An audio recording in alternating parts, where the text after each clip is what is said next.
So, good morning, good afternoon, good evening, wherever you are listening or watching from. Welcome to the ADHD Reframe Project podcast with me, host Emma. And today I am joined by the amazing Alex. So, Alex, would you like to just introduce yourself a little bit, please? Hi, I'm Alex. I met Emma through our university. I got diagnosed first with ADHD 3 years ago, and then a year later with autism. So, what was your diagnosis journey? What led you to kind of realizing that there may be something uniquely different about you? I didn't think about it at all, and then my dad got diagnosed in his 50s, and I was still thinking, no, I don't have that. And then I met my partner, and after a couple of weeks, he was telling me, like, you have ADHD, right? And that's kind of how it all started. Read more into it, and yeah, tried to find a spot to get diagnosed. That's it. I mean, and how old were you, sorry, a few years ago? Because I'm 50 now, so I'm old, feel old. 21. 21. Oh, okay. So, I mean, hypothetically, that still means that that's a late diagnosis because you didn't get diagnosed, obviously, in Yeah. childhood. But was that when you were living in, because you're living in the UK at the moment, aren't you? So I know you've just moved to the UK. But was that when you were still living at home in where's the country that you were born? Sorry, I've just gone round on a tangent with that. I don't know why, but Yeah, I got diagnosed in Luxembourg. okay. And is it a long diagnosis process? Because it is in the UK at the moment. I think it kind of depends on where you go. I actually went to a GP who specializes or who did like a course in ADHD and is also working with addiction. So there it was a bit faster than if I would go like to a psychiatrist and then get an ADHD diagnosis. Because yeah, to get a psychiatrist appointment also takes months or a year or even more. Yeah. It's a long process in the country at the moment. I think some of the waiting lists are between 7 and 10 years, which if you think about that in a logistical way, it's just insane. Completely insane. So what are you studying at university then? I'm studying psychology, a bachelor's in psychology. Yeah, you're a little bit further ahead than me, aren't you? And how have you managed kind of your day-to-day studies with a degree? Because this is the first lot of higher education I've ever done. I'm an education returner, so I'm classed as a mature student, but I don't act mature at all any of the time. It is classed as like a mature student, and yeah, I think as a distance learner as well, obviously we both study 100% online. So is there anything specific that you've learned to do within your studies or just to manage your daily life? So when I first started, right after high school, I dropped out of university because honestly, I was too depressed, which was probably from ADHD. But then I worked for a bit and then I started again at Arden. And at the start, I also didn't know. I mean, I was suspecting that I have ADHD, didn't have a diagnosis or didn't take any medication. So at the start, it was really difficult because there was no clear structure on when to study. And then the weeks before the deadlines, it was always a bit crazy, a lot of mental breakdowns.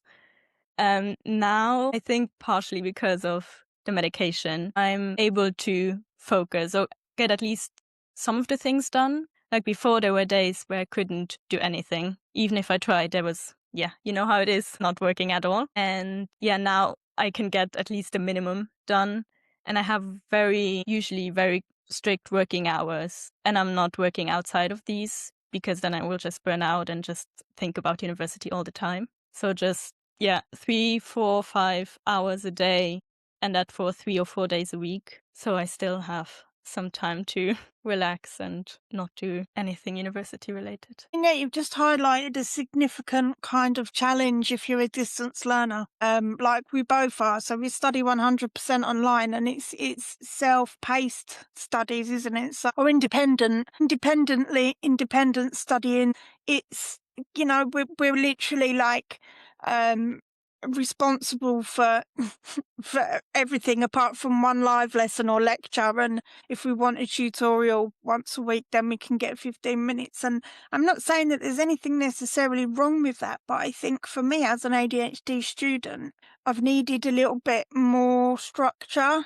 And I don't know about you, but I always struggle to put structure in place. If it's for me personally, if it's for anyone else, then it will be done within 5 minutes. But when it comes to me and my daily life, I think it's really difficult for me to kind of put the structure in place. But I think I have done it without even realizing. For me, I get up and I will start studying between 10 and 11 in the morning, and then I'll go maybe to 12 or 1. I'll have an hour's break, and then I come back for 2 or 3 hours. So it's like it's not the whole day. But since last year, which sounds like it was a long, long time ago, but it wasn't. It was like days ago, which is always weird about this time of the year. I've just realised that I need to try and do specific things on specific days, and then try and give myself a rest on the other days, if that makes sense. So unless the deadline is on Monday, which ours is, I won't study over the weekend. And then I'm just trying to do like 3 days. So Tuesday, Wednesday and Thursday. And then obviously Friday for us is a talking day because we do the neurodiversity stuff within our university. And then Monday, I think, is going to be like my content creation or my social media posts and stuff, like doing all of that. But yeah, I found it really useful basically to fill my time outside of my studies with other things, because otherwise I'd just sit at my laptop all day, every day, and basically just read everything about what they're teaching us and everything to do with psychology. And then it's like I don't know about you, but my brain sometimes just gets really tired. Although it doesn't stop, it gets tired, and it's really difficult to kind of process things when I'm learning them, if that makes sense. So yeah, I think that's great that you've got like a really solid process in place. Is there anything specific that you manage your daily life with? Mm, Any software? not really. I mean, I I love that have you're so honest. I'm sorry. I have a very to-do list. If the no software, not anything else, but no, that's not true, actually. I use the Finch app. I don't know if you know it. It's like a little self-care pad, and they're basic things that you can, like, put as a to-do. So, get up, drink some water, brush your teeth, because I struggle with basic hygiene. That's really the negative part of ADHD, where I just forget, and I hate eating. I hate eating. I hate that I have to eat. I hate that I have to go into the shower, brush my teeth. It's not that I don't do it, but it takes me a lot of mental effort to actually do it. And with this app, you can just like tick it off and you get a reward. So it's working on the dopamine. It's great. If you haven't checked it out yet, you really should. What was that called again? Sorry? Finch.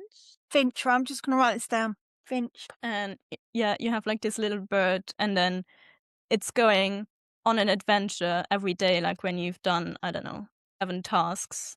And then it comes back with like a little piece of information after a couple of hours, and you can dress it, and you can also be friends with people on it. So you can send like little encouragements to your friends. I Yeah. love this. It's weird. Oh my God. It's like, yeah, I mean, you've just touched on something else as well. It's like accountability. Like, if I'm accountable to someone else, then it's done. If I'm not, if it's accountable to myself, and even if with the app, you're accountable to the little bird, aren't you? So you've got to kind of look. Oh, I love that, because it makes it a bit fun as well, like a bit more fun and exciting. And yeah, I'm going to download that and have a play around with it after we finish recording, because that sounds amazing. So yeah, it's yeah, it's weird, isn't it? It's like what can we use? What can we get accountability from? My partner, bless him, he's autistic. And he's very rigid in his routines, and he loves the routines. And although I do have some autistic traits. I don't know if traits is the right word, but I'm definitely like the literal thinking and stuff like that. And if once there is a routine in place, if we try and diverge from the routine, then I might have a little bit of a mental breakdown because I need to for instance, if we need to go to the supermarket like tomorrow, let's say, or this afternoon because we've run out of milk and I didn't know this morning or yesterday that we were going to be leaving the house. It's like my brain is not mentally prepared to get me out of the door. Like I can't. And then I can just go into a bit of a anxiety driven, either bad mood or I just go really quiet and don't speak, which is unusual for me. But yeah, it's weird. Like I need to mentally prepare myself for what's happening tomorrow. And also I need time reminders. So if we've got to leave the house or we've got to be somewhere at a certain time, bless him, my partner, Gary, bless him, he needs patience of a saint because he gives me countdowns every 5 minutes. And then in true ADHD fashion, we'll get to like, we've got to leave in 10 minutes. And then it's like a mad scramble for me to get ready. And then we leave 5 minutes later than we were meant to and stuff. But yeah, it's just, he does understand it to a point, but he doesn't because I think, for most people that don't have ADHD, it's really difficult for them to kind of understand the concepts of the way that we are because from the outside looking in, we're quite big contradictions because we can't set routines, but we need a routine. We're time blind, but we need to be reminded about things. But then sometimes I get the hump because I'm like, I know, I'm not a 5-year-old. And it's like, waiting behind someone slow in the queue or if I'm stuck in traffic is like a physical pain. But everyone else needs to be patient if they're waiting for me. It's like the walking, talking contradiction. What are your thoughts on that anyway, Alex? Yeah, I mean, I feel like honestly, with my ADHD meds, it's a bit better. But my partner also has ADHD and probably is also autistic. I feel like with my ADHD medication, I'm slightly more autistic. That's not really how it works, just so you understand kind of what I mean. Yeah. He's late all the time, and I know it. Like when we decide to, okay, we have to leave then, I actually know that we won't leave at that time, but I still get mad about it when we're not leaving on time. And for me, like I'm I think I've gotten a bit better with being on time, but usually it's I'm way too early or I'm late. I'm like now in the UK, I'm not driving, but back home, I'm perfect at waiting in my car. I know exactly what I have to do to be comfortable in my car because I will always be way too early, so I won't be late. But yeah, otherwise I'm late. So For me, what I've learned and what I've realised that I need to do, so if I've got to meet someone at a certain place at a certain time, I actually will say out loud, okay, I'll meet you at 1 p.m. on Wednesday, on whenever, next week. I won't be late. And it's the I won't be late bit that actually stops me verbalising that because then I'm accountable to that person. That then it may mean that I'm a few minutes late, but for the most part, I'll be on time. Um, the problem is that I underestimate how much time getting anywhere will take or how much it won't take. So like you, I'm either sitting waiting in the car for a long time or it's a mad rush to find somewhere to park and then get to meet the person and stuff. But yeah, yeah, it's like, even though it's a classic symptom of ADHD, it doesn't make it any less sometimes stressful or frustrating. Or like in the past, I'd always feel so much shame because I would be late. And I say regularly to everyone, I'm going to be late for my own funeral. I'm not sure how I could make that actually happen, but probably I will be late for my own funeral because it's just, and I think just in the last, like most of last year, I've just tried to can't even see, tongue tied. I've tried to strip away as much shame as I can because that's not really, it can be really toxic, can't it? Personally, for us, like that inner negative narrative of, nah, man, man, man, man. That's why I always think mine sounds like you're always right. I don't know why you bother. And so I think, at the end of last year, I've just tried to kind of strip away all of that shame and that guilt and just advocate for myself all the time. So if I'm meeting new people, I openly tell them, do you know what? I'm probably am going to be a bit late, but it's normally no more than 5 minutes. And I used to call it, oh yeah, I'm grassing myself up, but I'm not. I'm actually making myself accountable and I'm advocating for me and my needs. Because if someone doesn't have ADHD, or if they don't really know a lot about it, if you're late, then immediate's a negative. It's rude. It's this. Exactly. Yeah. Yeah. Yeah. It's disrespectful. It's seen as disrespect, isn't it? So I think the best way that I've managed to kind of not feel that shame is just to say to people I might be a few minutes late. It's not because I'm being disrespectful. It's not because I'm on time. It's because I just underestimate times because I have ADHD. And they're like, "Huh, wow, yeah." And it seems that since I've started saying I won't be late, that seems to really help. And I don't even know why. The only reason I can think of is because it's the accountability. What do Yeah. you think? Yeah, I think so too. Because I was thinking if I told people I will be late 5 minutes, then at some point I will be even more late because then I will, like, before I leave, I would think, oh, yeah, but I told them I will be late, so I don't have to stress as much. And then eventually I would be even later.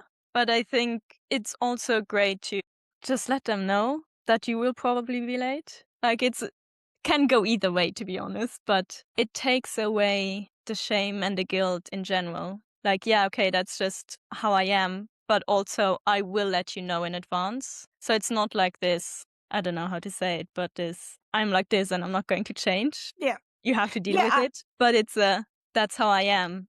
But I'm trying to accommodate for myself and you. I love that. You're taking accountability for yourself, as well as you're not blaming the ADHD for the time blindness. You're actually saying that this might happen, but if it does, it's not intentional. So I love that. But yeah, definitely, I can relate to the shame and guilt that you're feeling for being late. For me, it's most when I'm late, it's usually because I forgot things and then have to go back. Yeah, again, with medication, slightly better, but it still happens that I forgot something important. And I think my first instinct is still to talk myself down and be like, it was so important. How could you forget? That's so stupid. But then I also kind of catch that and I'm like, oh wait, actually, although ADHD has a lot of strengths, it can also actually disable me. And I do forget things, and that's okay. That's just how it is. No, I've got all of my calendars connected, so I get 3 reminders for things, like 2 on my laptop because it comes from my personal and student email, and then a couple on my phone. And still sometimes I get distracted and will completely forget. But I think the beauty in that is the beauty is not to actually do it, but I think where I advocate for ADHD, not just for me, myself, but for others, I think there's more of an understanding and and a respect for the fact that there possibly is going to be times where we will completely and utterly forget that something is happening and manage, even with the best will in the world, we will manage to still completely forget. But I think, in recent years, I do think there's more and more understanding that people are getting around what ADHD is and how it can disable us. Then, yeah, it can be debilitating, can't it? Some days it can be debilitating and it will stop you from being able to do anything. But then there's other days where you could change the world within an hour and, you've solved everyone else's problems. You've solved your own problems. You've cleaned the house from top to bottom. You've written your essay. And now you're like, yeah, I'm on fire. But other days you're just sitting there like you can't even speak. It's just, yeah. I just think, and I think when it comes to the medication as well, sorry, just going back to what you said about medication, because medication is a really tricky conversation for people to talk about, I think, sometimes, because there's people that are medicated and people that aren't. And I know it's a very personal experience. So for me, I am a recovering drug addict. So I first got clean in 2007. I started drinking again in 2017, and then I got sober again in 2019. And I've been clean since then, like clean as a completely total abstinence. But my mental health got worse when I very first got clean back in 2007. And it took me quite a few years to realize that actually I was getting worse and not better. And when I was diagnosed with the ADHD and I spoke to the psychiatrist, she actually asked me, because I'm open and honest about my addiction. I've got nothing to be ashamed of because it is what it is and it was what it was. But when she asked me about the kind of drugs I used to take, it was always stimulants, amphetamines. It was always, or cocaine or coffee or, whatever that would basically give me the dopamine rush in my brain. And she said to me, like, it's probably more likely that you had undiagnosed ADHD than it is that you're a drug addict, an alcoholic, or she said she didn't say that I wasn't, but she said it's a high percentage chance that it was because that was undiagnosed ADHD. And the reason why she said that was because everything got worse when I got clean. My mental health was so bad. I was suicidal at times and I literally just didn't want to be in the world anymore. And I became so angry, but it just goes to show that she prescribed me medication. I decided after I was diagnosed that I wanted to try medication.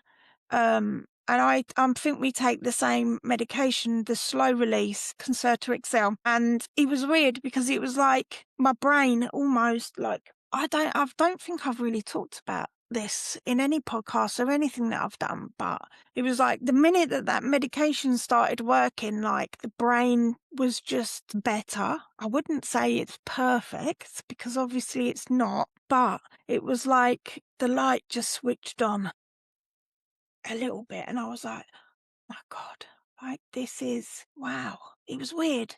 Within an hour, I just felt like I could do things. Was that your experience? Not the addiction, obviously. I mean the medication. I'm not saying I wasn't asking you if you were a drug addict because no, sorry. Yeah, but about the medication, I'm just in because it intrigues me. Different people's journeys. I mean, I didn't have the addiction, but during my teenage years, I was really depressed. So also comes from the same source, kind of. And when I first tried ADHD medication, like the first day, I was thinking, oh, this is horrible. I didn't know what to do with myself. Like I felt so driven.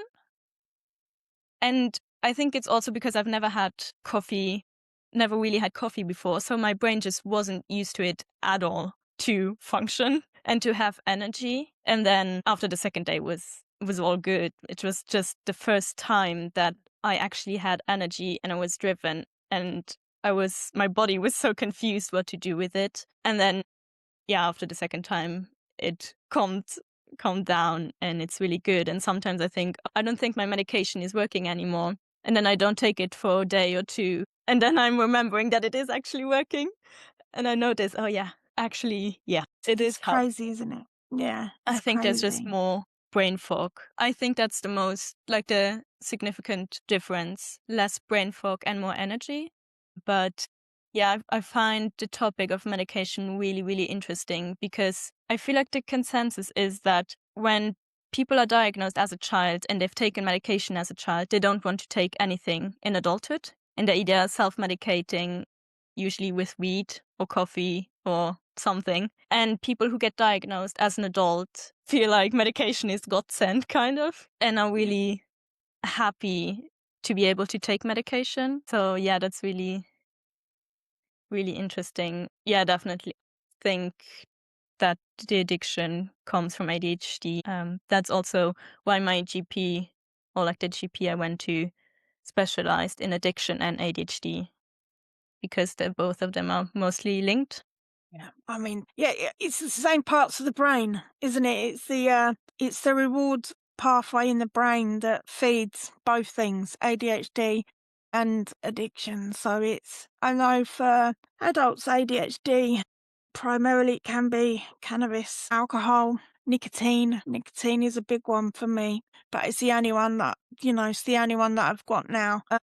But yeah, I know it is a little bit of a kind of taboo subject, and I do like to talk about, addiction, or not even like substance specific addiction. You could talk about addictive behaviors, Mhm. sex, food, just, yeah, shopping, pretty much anything and everything that is going to release the dopamine in the brain is possible for, people that have got ADHD. So it's great to kind of open up the conversations and talk. And have you noticed any differences in the symptoms between yourself and your partner? Because I'm always intrigued to kind of know if you've got two, because we can look at the information that we can find online, and there's lots of research that's happening, and obviously there is some big differences in the symptoms between men and women. So I'm just a little bit intrigued to kind of know a little bit more of your experience of that, please. I think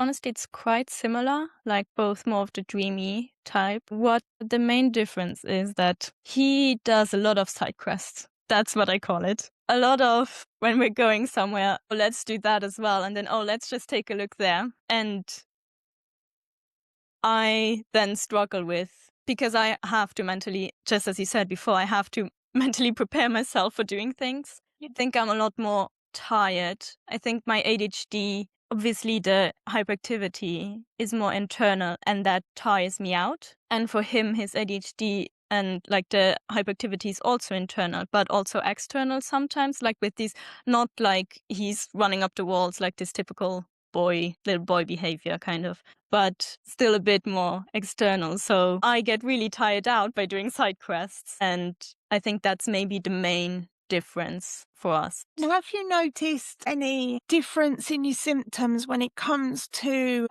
your menstrual cycle? Uh, yeah, I would say so. I mean, obviously, that's the topic I'm most Yeah, yeah. interested in. No Wondered if you'd problem. noticed any. But yeah, I mean, I think also I noticed more brain fog mainly. I think before my period. And obviously, there are a lot of studies that, let's say, not negative, but yeah, negative symptoms of ADHD get stronger, more intense in the premenstrual or in the luteal phase. And there's a lot of overlap with PMS and PMDD, which is also really interesting. Obviously, there's no research because not a lot of research with women and ADHD, and not a lot of research in just women biology and how the whole cycle works. So there's still a lot to do, Yeah. but it's a lot of people, a lot of women who I talk to, people who have a menstrual cycle and have ADHD. I think over half of them has PMDD symptoms. Yeah. And yeah. But I've talked to one, and she noticed that before her ovulation or during her ovulation, she has really positive ADHD symptoms, like a lot of creativity, very excited and flowy. And so that's really cool as well to really see the shift. More research coming, hopefully. Yeah. Hopefully, I I will be like able that. to do Yeah. that research. Yeah. Amazing. Well, we're going to contribute to the research around ADHD in women, aren't we? Whether it's hormonal or not specific just to them. But yeah, that'd be, I can't wait until we both do our dissertations, because it's going to be an interesting find, I think. But I think, yeah, I just think, for me, obviously, as a late diagnosed, both are late diagnosed ADHD women. So I do generally tend to focus more on women than I do men and boys. And that's not because there's any feminist isms going on there. It's just because that's my experiences, my lived experiences. But it's always interesting to kind of think about how, for men, not always, sometimes the hyperactivity is external. So they'll be running around getting sometimes really stressed or really angry quite quickly and stuff. But for us women, it's more internal, and it's the racing thoughts, and it's the brain that it gets to midnight and all of a sudden your brain's like ping, and it wants you to go down and like basically change the world. And Yeah, but then you get up in the morning and you're exhausted because your brain just won't shut up because it's just like ching, ching, ching, ching, ching. But, for me personally, when it came to PMS, PMDD, I definitely have had PMDD for as long as I can remember. Never diagnosed with it, but categorically can tell you that yes, although I'm not medically trained.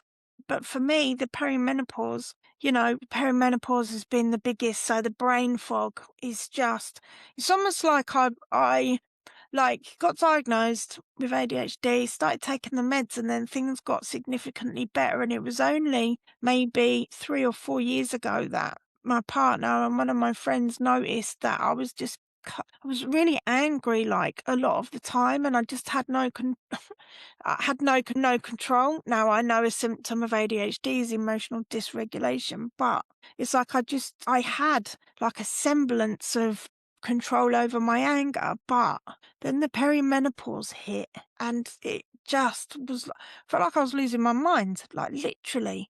The fatigue, the brain fog, the angry outbursts, and and I'm sure I've moved from the perimenopause into the menopause process like now, although the doctors can't tell me because of I don't have periods. But yeah, I mean, it's just, and this has kind of fueled my interest in, ADHD in women and hormonal fluctuations. And I love that we can talk about that together as well, because I know you're really interested in it. So it's going to be really exciting to see where our research goes in the future. But yeah, so maybe we could finish today by, is there anything specific?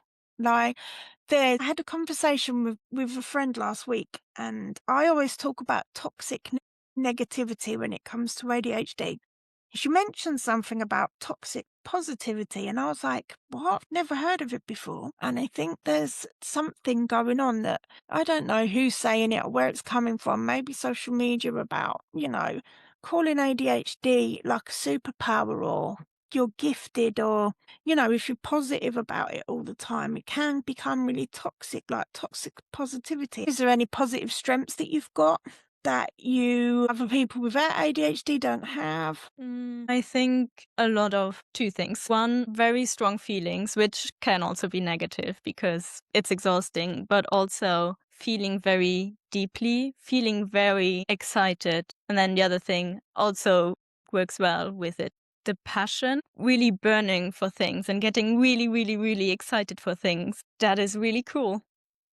To just be so happy about ADHD, for example, or I don't know, just a specific topic that I'm interested in. Yeah, that's, I think, the main. I love that because passion and enthusiasm is the feedback that I get regularly. Like that, everyone says it's so passionate and so enthusiastic, and full of energy when it's my special interest, which happens to be ADHD. Yep.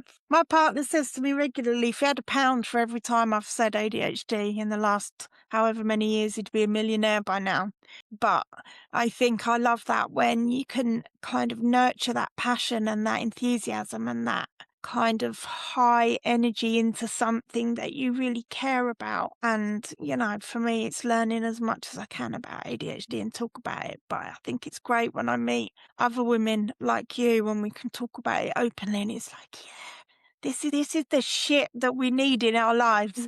So do you think you've ever masked that passion and that excitement and that energy? Sorry, we're going to finish then, but now we've gone off on a little bit of a tangent. Masking and unmasking is another fascination of mine. I'm trying to think about like a specific example, like when I told people about my dissertation topic, maybe a tiny bit. Most of the time I'm not able to mask my excitement, but I think depending on who I talk to, I do adapt it a bit. Like I knew two women who have ADHD, and I was so excited to tell them about my research because I knew they would be excited as well. And it was just such a great feeling as well to I am so excited to talk to that person about my favorite topic. and I told other people, and I was also excited, but maybe not as much. And But do you think yeah. that there's any of your ADHD symptoms that you would mask in any particular environments? Because I've noticed since I started studying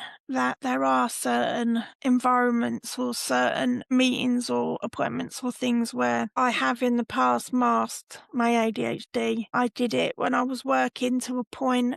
Well, even though I was still working after I was diagnosed, but there's been places where I've worked or friends, or not necessarily directly with friends, but if we've gone out anywhere, or if we've done whatever it is that friend you do with your friends. I think there are times when I have massively masked the ADHD, and I don't know about you, but it is literally exhausting trying to live up to the societal expectations of turn taking and being punctual and lots of different kind of norms and expectations. And now I can't be bothered anymore because it's so exhausting, isn't it? Yeah, I think I still mask, but it's much more exhausting than before. Before, I didn't really know, and now being diagnosed with ADHD and autism, I always use like the example of taking a mattress that is rolled together out of a package, and then there's a huge mattress, and there's no way you will get it back in that package, and you just have to deal with it. And that's basically how it is. Now I have this diagnosis, and I see it, and there's just no going back. Not really. So I still mask sometimes, but takes a lot more effort than before. But I'm also, last year, I was like, the word of the year for me was authenticity. And I think I really lived up to it. And I tried to not mask as much, and I started to say, sorry, I'm really overstimulated. I will go home now, and not force myself through events. Before, I definitely just shut down, and then I was completely, yeah, tired and Exhausted. Mm. exhausted at the end of it, and not being able to speak, and then just my battery completely running out. And now I'm just telling people, sorry, but I will leave now because this is too much. And it helps me, and I think it also helps other people to see that you don't have to stay if you don't want to, which was a revelation for me as well. When I was in a museum with a friend, and I was already exhausted because we spent so much time in there. And then they were telling me, you don't have to see the whole exhibition, right? You can just leave. It was like my mind just was blown. What? You're telling me I don't have to see everything? I can leave? So, Yeah. yeah, would definitely recommend, but there's no way going back to that. Yeah. I love the mattress analogy. That's an amazing analogy. Like I know for myself, I do have extreme intense emotions, and I am or can be at times still very oversensitive to things, situations, people, and I love that analogy of like last year, I just almost not forced myself, but I just decided that I was going to stop masking, and I was going to just be myself and be kind of comfortable and confident with my authentic self. And it was such an empowering, but also at times exhausting process or experience, because there's still sometimes in my mind I'm like, I shouldn't have said that out loud. Or, oh my God, like you remember when, and I can run through things in my mind, but I think, to kind of really educate people about what ADHD is, we need to be turning up to wherever we're going. I don't mean literally leaving the house or going out to socialize or whatever. I mean, but if we turn up as ourselves, then surely that's the quickest and easiest way to kind of to teach people about what ADHD is. And it's, for me, like the strengths are just, I mean, I talk a lot, but I'm very outspoken, but I can do it respectfully outspoken. I will talk about subjects that other people may not even want to consider talking about. I'm very hardworking. I love learning. I'm very compassionate, very empathetic. I can connect with a lot of people, and I don't even know how I do it half the time. My friends always say to me, how do you always know the right thing to say at the right time? And I'm like, I don't know. I just can. It's weird, and it's like, but there's things that I have as an ADHD woman, and the things that I do and the way that I do things that other people probably would have either a meltdown or they're like, they don't understand like the processes that I follow, or, the sense of urgency and the hyper focus and, things like that. It's like the more that we talk about these things, the more that they're going to be understood. So then the less we have to advocate for ourselves. And yeah, and I think it's just, I don't know, I like talking about ADHD, so it's a win-win for me. But it has been an absolute pleasure to have you as the second guest for the ADHD Reframe